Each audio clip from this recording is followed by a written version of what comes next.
What is going on, everyone? Tim from Tierfon Orbital. Today, I'm going to talk a little bit about the Master Sword. I feel like I just did in one of these videos.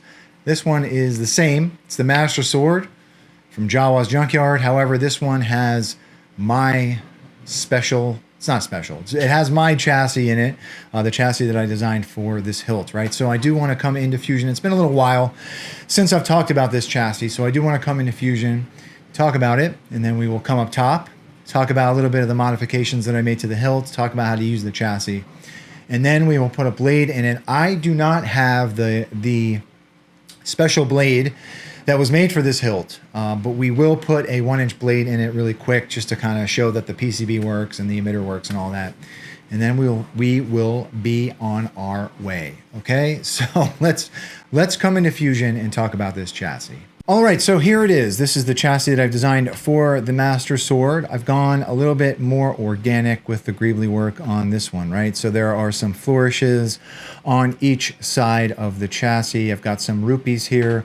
I did do, instead of like a crystal reveal, there is a triforce here. This is done in yellow translucent resin, okay? The rest of the chassis is done in FDM.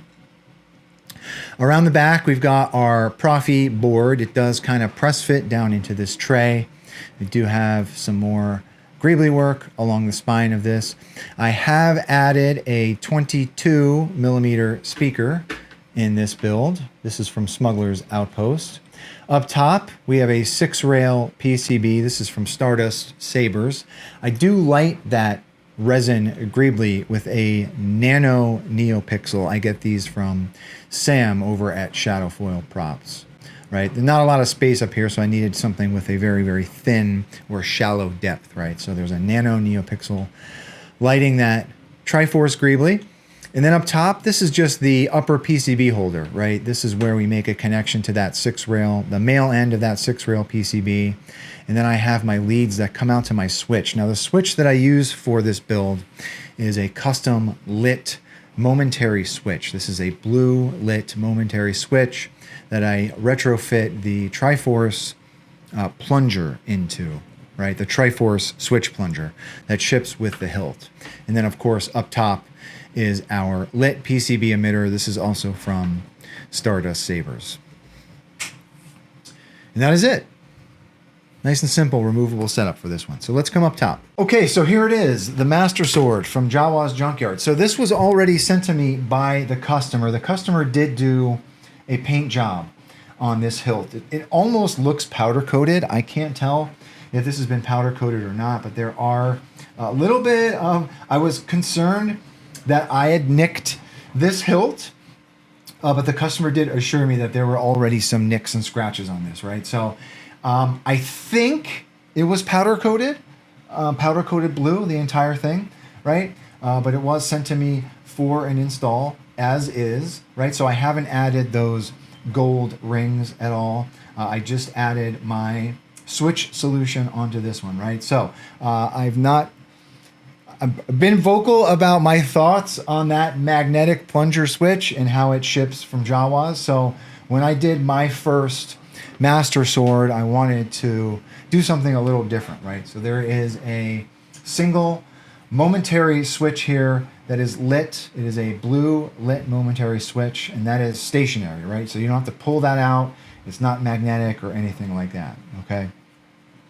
Here is the chassis. The chassis is done in like a not a translucent blue. It's done in like a metallic blue, right? And I have painted some of those accents, those greebly accents along each side. They're done in like a gold leaf. And then I also painted that logo around back in red. Proffie V3 build in this one. And there is our 24mm speaker, okay? So to use this guy, not a lot of room for a kill switch in this one. So you are the kill switch when you put your battery in. Spring side is your negative, so put your battery in flat part towards the speaker, okay? So once you get your battery in, you'll see that triforce light up. Okay? Once you get your battery in, you are good to go. So you can unthread your pommel. Doesn't matter which orientation you put your pommel, or your chassis in rather. Slide your chassis in, and then you can just thread your pommel in place. And then you're ready to go. So there is that lit momentary switch, and then our lit PCB emitter.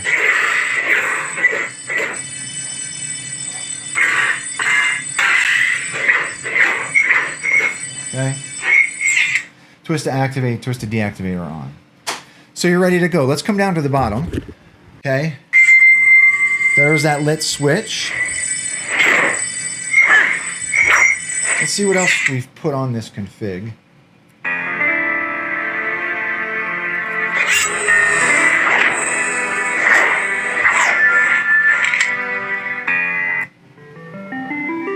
So I put some Final Fantasy fonts on here, and some Zelda fonts, and then the stock Proffie board font config. Okay. Cloud.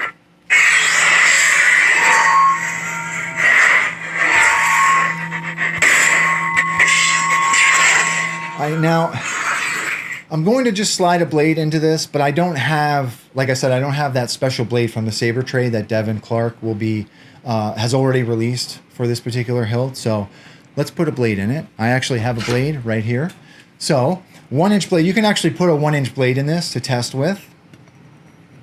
So I'm going to just kind of slide. Actually, it might be snug enough. This is actually really, really tight. 1 hour later. All right, we're back. So I'm not gonna put a blade in this because there is a lot of overspray in this emitter, and my blade just got stuck. And I actually had a hard time getting it out. I was afraid it was going to be stuck in there forever. So, yeah. So that happened. So anyway, the emitter does light. Unfortunately, I can't put a blade in this, right? So anyhow, this will take the Saber Trade blade that is specifically made for this. Unfortunately, I cannot put a 1-inch blade in this at the moment. So anyhow, that is it. That is the Master Sword from Jawas Junkyard to the customer. Thank you very much for trusting me with your build. If anyone has any questions about this particular build or anything really, please do not be a stranger. And with that being said, may the force be with you always. Have a good one, everybody.